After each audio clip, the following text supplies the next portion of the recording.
Hola, hoy les traigo, ¿se puede tener miedo a las casas? Sí, y se conoce como domatofobia. Quienes padecen este trastorno tienen pánico a los edificios. El miedo irracional a las casas se denomina domatofobia.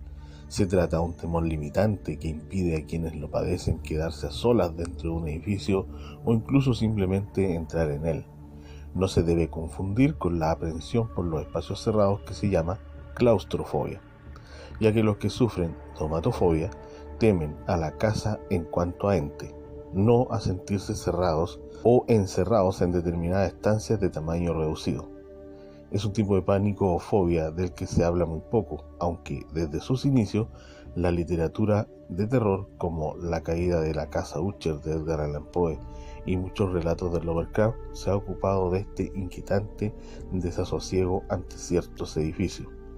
Podemos suponer que es un temor que sigue presente porque muchas películas recientes del género se ocupan del tema. Entre ellas se pueden citar Expedient Warren, The Conjuring of It's Follow. Como en la mayoría de las fobias, la causa más común es doble. Se empieza por sentir desasosiego en alguna etapa de la vida y luego se asocia esa ansiedad a una determinada vivienda. Después, en una segunda fase, el afectado empieza a evitar las casas en general, y eso hace que cada vez les tenga más miedo. En pocas ocasiones la domatofobia viene de una experiencia traumática puntual. Pero la domatofobia no es el único tipo de trastorno psicológico relacionado con las casas. También está la llamada oicofobia. Es el miedo irracional y enfermizo a lo hogareño y a todo lo que tiene que ver con el hogar. Otro miedo arquitectónico muy extraño es la nostofobia, que es el pánico irracional y enfermizo a regresar a casa. En el lado opuesto se encuentra el miedo a cruzar la puerta de casa, salir y enfrentarse al mundo exterior, que es una de las fobias más comunes.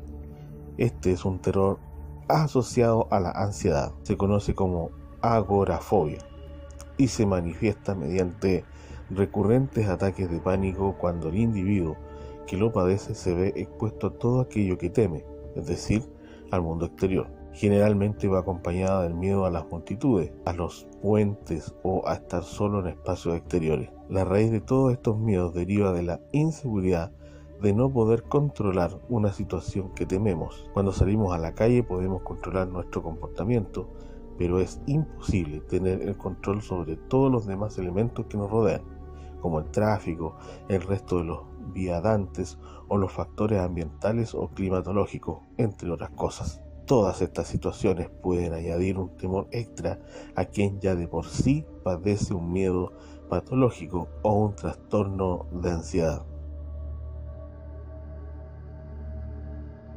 Gracias por su tiempo. Nos vemos pronto. Adiós.